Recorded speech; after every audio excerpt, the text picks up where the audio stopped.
വഅലൈക്കും അസ്സലാം വറഹ്മത്തുള്ളാഹി വബറകാതുഹു. റൂഹ്, റൂഹാനി. മറ്റു മതസ്ഥർ പറയുന്നത് പോലെ പ്രേതം എന്നതുണ്ടോ? അത് നമ്മളെ ഉപദ്രവിക്കുമോ എന്നൊക്കെയാണ് ചോദ്യം. കുറേ വിശദീകരിക്കേണ്ടുന്ന വിഷയമാണ്. എന്നിരുന്നാലും ചുരുക്കി ഒരു ഏകദേശ രൂപം കിട്ടുന്ന വിധത്തിൽ പറയാം. ഒരു മനുഷ്യൻ ജനിക്കുമ്പോൾ തന്നെ അല്ലാഹു സുബ്ഹാനഹു വ തആല ആ മനുഷ്യനോടൊപ്പം ഒരു പിശാചിനെയും ഒരു മലക്കിനെയും സൃഷ്ടിക്കും എന്ന ഹദീസിൽ വന്നിട്ടുണ്ട്. ആ മനുഷ്യൻ മരണപ്പെടുമ്പോൾ,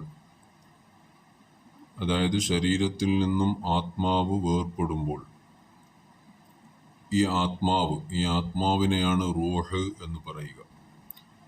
ഈ റൂഹ് നല്ല റൂഹാണെങ്കിൽ, മുഅ്മിനീങ്ങളായ അള്ളാഹുവിനെ തഖ്വ ചെയ്ത് ജീവിച്ച സജ്ജനങ്ങളുടെ റൂഹാണെങ്കിൽ ഇല്ലിയീൻ എന്ന സ്ഥലത്തേക്കും, സജ്ജനങ്ങളല്ലാത്തവരുടെ റൂഹാണെങ്കിൽ സിജ്ജീൻ എന്ന സ്ഥലത്തേക്കും അല്ലാഹു തആല കൊണ്ടുപോകും, മലക്കുകൾ കൊണ്ടുപോകും എന്നത് ഹദീസിൽ വന്നിട്ടുണ്ട്. ഖുർആനിലുമുണ്ട്. ഇല്ലിയീൻ, സിജ്ജീൻ എന്ന് ഖുർആനിൽ വ്യക്തമായി തന്നെ പറഞ്ഞിട്ടുണ്ട്. അപ്പോൾ പിന്നെ ഈ റൂഹ് പൊയ്ക്കഴിഞ്ഞാൽ പിന്നെ എന്താണ് സംഭവിക്കുക? ഖബറിലേക്ക് മനുഷ്യനെ വെക്കപ്പെടുമ്പോൾ ചോദ്യോത്തരത്തിന് വേണ്ടിയായിട്ട് അതിനെ മടക്കപ്പെടും എന്നും ഹദീസിൽ കാണാം. മഹാന്മാരപ്രകാരമാണ് വിശദീകരിക്കുന്നത്. അതുമാത്രവുമല്ല, ഇല്ലിയീനിലും സിജ്ജീനിലും ഉള്ള ആ റൂഹുകളും ഈ ശരീരവുമായി, ശരീരം എന്ന് പറയുമ്പോൾ ശരീരം ജീർണിച്ചു കഴിഞ്ഞാലും ജീർണിക്കാത്ത ഒരു ചെറിയൊരു ആറ്റം കണക്കെ, ഒരു ചെറിയൊരു അണു സാധനം നമ്മുടെ ശരീരത്തിൻ്റെ ബാക്കിയുണ്ടാവും. അതിന് ഉജ്ബ് ദനബ് എന്നാണ് പറയുക അറബിയിൽ. അതുമായിട്ടൊരു ബന്ധം ഉണ്ടാവും. അതുകൊണ്ടാണ് മയ്യത്തിനെ കുളിപ്പിക്കുമ്പോഴും മയ്യത്തിനെ മറ്റു കാര്യങ്ങളൊക്കെ ചെയ്യുമ്പോഴും അതറിയുകയും കേൾക്കുകയും ചെയ്യും എന്നൊക്കെ പറഞ്ഞതിൻ്റെ താല്പര്യം അതാണ്. ഒരു ബന്ധമുണ്ടാവും. ഇല്ലിയീനിലായാലും സിജ്ജീനിലായാലും അവിടെ കൊണ്ടിടപ്പെട്ട ആ റൂഹുമായിട്ട് ഈ ശരീരത്തിനൊരു ബന്ധമുണ്ടാവും. ഏതായിരുന്നാലും അങ്ങനെ അർവാഹ് തിരിച്ചു വന്നു കഴിഞ്ഞാൽ പിന്നെ വീണ്ടും തിരിച്ച് ഇല്ലിയീനിലും സിജ്ജീനിലും തന്നെയാണ് കൊണ്ടിടപ്പെടുന്നത് എന്നും വ്യക്തമായി കാണാം. ഇവിടെ ഈ റൂഹ് അർവാഹ്, റൂഹ് റൂഹാനി എന്ന് പറയും. ഇപ്പോൾ ചിലര് ഇപ്പോൾ നേരത്തെ ചോദിച്ചതുപോലെ മരണപ്പെട്ടയാളെ കാണുക, മരണപ്പെട്ടയാളെ കണ്ടു, അല്ലെങ്കിൽ മരണപ്പെട്ടയാൾ ഇങ്ങനെ നടന്നു പോകുന്നതായിട്ട് കണ്ടു, കഴിഞ്ഞ ആഴ്ച മരിച്ചയാളെ വീടിൻ്റെ പുറകിൽ ഇങ്ങനെ നടന്നു പോകുന്നതായി അല്ലെങ്കിൽ നിൽക്കുന്നതായി കണ്ടു. അതേ രൂപം തന്നെയാണ്, ഒരു മാറ്റമില്ല. അങ്ങനെ ഒരുപാട് പേര് കണ്ടതായിട്ട് പറയുന്നുണ്ട്. അപ്പോൾ ഈ കണ്ടതൊന്നും അവാസ്തവവുമല്ല, എന്നാലോ ഈ മരിച്ച ആൾ തന്നെയാണോ ഇത് എന്നതാണ് അവിടുത്തെ സംശയം. എന്നാൽ ഈ റൂഹുകൾ അല്ലാഹു തആല ഇല്ലിയീനിലും സിജ്ജീനിലും ആക്കിയിരിക്കുകയുമാണ്.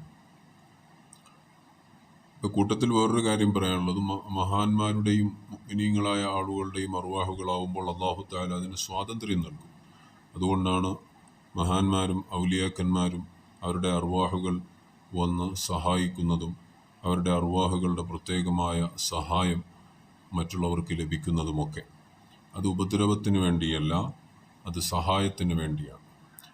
എന്നാൽ സജ്ജനങ്ങളല്ലാത്തവരുടെ ഈ അർവാഹുകൾ അത് സിജ്ജീനിലാണെങ്കിൽ പിന്നെ എങ്ങനെയാണ് ഈ മരിച്ചയാളെ കണ്ടു എന്നതാണ് സംശയം. ആദ്യം പറഞ്ഞതുപോലെ ഒരു മനുഷ്യൻ ജനിക്കുമ്പോൾ തന്നെ അല്ലാഹു സുബ്ഹാനഹു വ തആല ഒരു മലക്കിനെയും ഒരു പിശാചിനെയും കൂടെ സൃഷ്ടിക്കും. ഈ മനുഷ്യന്റെ മരണത്തോടുകൂടെ ആ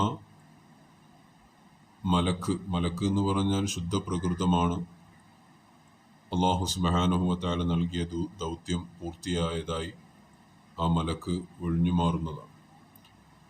എന്നാൽ ഈ മനുഷ്യനോടൊപ്പം സൃഷ്ടിക്കപ്പെട്ട ഈ പിശാജ് കുറച്ചു നാളൊക്കെ ഇവിടെ ഇങ്ങനെ ചുറ്റിപ്പറ്റി തന്നെ ഉണ്ടാവും. കാരണം തന്നെ അനുസരിച്ച് തനിക്കൊപ്പം താൻ ഇച്ഛിച്ചതെല്ലാം ചെയ്തിരുന്ന ദുരാത്മാവ് അല്ലെങ്കിൽ ഒരു ദുഷ്ജനങ്ങളിൽപ്പെട്ട ഒരു മനുഷ്യനാണല്ലോ അദ്ദേഹം. അപ്പോൾ അദ്ദേഹം പോയതിലുള്ള വിഷമവും തനിക്ക് വസിക്കാൻ കഴിയാത്ത വിധത്തിലുള്ള ആ ഒരു വിഷമവുമൊക്കെ ആ ഒരു ശൈത്താനിനുണ്ടാവും. അതിന് ഖരീനായ ശൈത്താൻ എന്നാണ് പറയുക. ആ ഖരീനായ ശൈത്താന് ഇയാളോടൊപ്പം ജീവിതകാലം മുഴുവൻ ആയതുകൊണ്ടും കൂടി ഇയാളെ പോലെ സംസാരിക്കാൻ, ഇയാളെപ്പോലെ രൂപം സ്വീകരിക്കാൻ, ഇയാളെപ്പോലെ നടക്കാൻ, ഇയാൾക്ക് പരിചയമുള്ള ആളുകളെ അറിയാൻ, അവരുടെ മുന്നിലേക്ക് പ്രത്യക്ഷപ്പെടാൻ അതിനൊക്കെ സാധിക്കും. എന്നിരുന്നാൽ തന്നെയും ഇതൊക്കെയും വളരെ വിരളമായിട്ട് സംഭവിക്കുന്നതാണ്. ഒരു പക്ഷേ ഒരാളങ്ങനെ കണ്ടു എന്ന് ഉറപ്പിച്ചു പറഞ്ഞാൽ തന്നെ അത് ആ മരിച്ചയാളല്ല, ആ മരിച്ചയാളോടൊപ്പം ഉണ്ടായിരുന്ന പിശാചാണ്. ആ പിശാച് ഒരു പക്ഷേ അയാളുടെ രൂപം മാറി വന്നതാവാനാണ് സാധ്യത. അതിനെയാണ് കണ്ടു എന്ന് പറഞ്ഞിട്ടുണ്ടാവുക. എന്നാൽ അത് അങ്ങനെ ഭയങ്കരമായി ശല്യം ചെയ്യുകയോ പ്രയാസപ്പെടുത്തുകയോ ചെയ്യുമോ എന്നതാണ് അടുത്ത ചോദ്യം. ഈ പിശാച് മുഖേന ചെറിയ ചെറിയ ബുദ്ധിമുട്ടുകളും പ്രശ്നങ്ങളും പ്രയാസങ്ങളും ഒക്കെ ഉണ്ടാക്കാൻ സാധിക്കും. അതുമായി ബന്ധപ്പെട്ട ഖൽബും തഅല്ലുഖുള്ള ഖൽബുമൊക്കെയാണെങ്കിൽ മാനസികമായിട്ട് അതിലേക്ക് കൂടുതൽ ആ ഒരു പ്രശ്നമുണ്ടാകുമോ എന്ന ഒരു സാധ്യതയും കൂടെ കണക്കിലെടുത്തു കഴിഞ്ഞാൽ ആ പ്രശ്നം ചിലപ്പോൾ ഗുരുതരമാവാനും സാധ്യതയുണ്ട്. ചിലരൊക്കെ അങ്ങനെ വരുമ്പോൾ ആ മരണപ്പെട്ട ആൾക്ക് ഏതാണോ ഇഷ്ടപ്പെട്ട കാര്യം അത് കുറച്ച് ചെയ്തു കഴിഞ്ഞാൽ അതങ്ങ് മാറിപ്പോകും എന്നൊക്കെയുള്ള ഒരു അന്ധവിശ്വാസം നമ്മുടെ ഇടയിലുണ്ട്. അങ്ങനെ ഒന്നും ഇല്ല. അതിന് കൃത്യമായ നിലയിൽ സാധാരണ രീതിയിലുള്ള ചെറിയ ചെറിയ ഓതലുകൾ നടത്തിയാൽ തന്നെ ആ ഒരു ഷർറും പ്രയാസവും ബുദ്ധിമുട്ടുമൊക്കെ നീങ്ങിപ്പോകുന്നതാണ്. അപ്പോൾ യഥാർത്ഥത്തിൽ റൂഹാനി എന്ന് പറയുന്നതൊക്കെ ഇതിനെ സംബന്ധിച്ചിട്ടാണ്.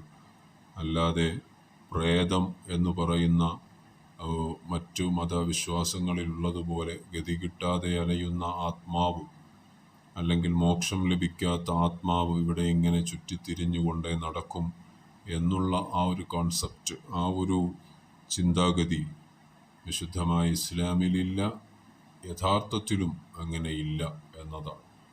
അപ്പോൾ അത് പ്രത്യേകം മനസ്സിലാക്കുക. റുഹാനിയുടെ ശല്യമുണ്ടാകുമോ എന്ന് ചോദിച്ചാൽ റുഹാനി എന്ന് പറയപ്പെടുന്നത് ഈ പിശാചാണ്. ആ പിശാചിൻ്റെ ശല്യം ഒരു പക്ഷേ ഉണ്ടാവാനുള്ള സാധ്യത ഉണ്ട്. എന്നാൽ അത് മറ്റു പിശാചുക്കൾ ഉണ്ടാക്കുന്നതിൻ്റെ അത്രയും ഒന്നും ഉണ്ടാക്കാൻ കഴിയില്ല എന്നതാണ് യാഥാർത്ഥ്യം. കുറച്ച് നാളൊക്കെ എന്ത് ചെയ്യും, അതിൻ്റെ ഒരു ശല്യവും ബുദ്ധിമുട്ടുമൊക്കെ ഉണ്ടാകും എന്ന് മാത്രം. ഇൻഷാ അല്ലാഹ്.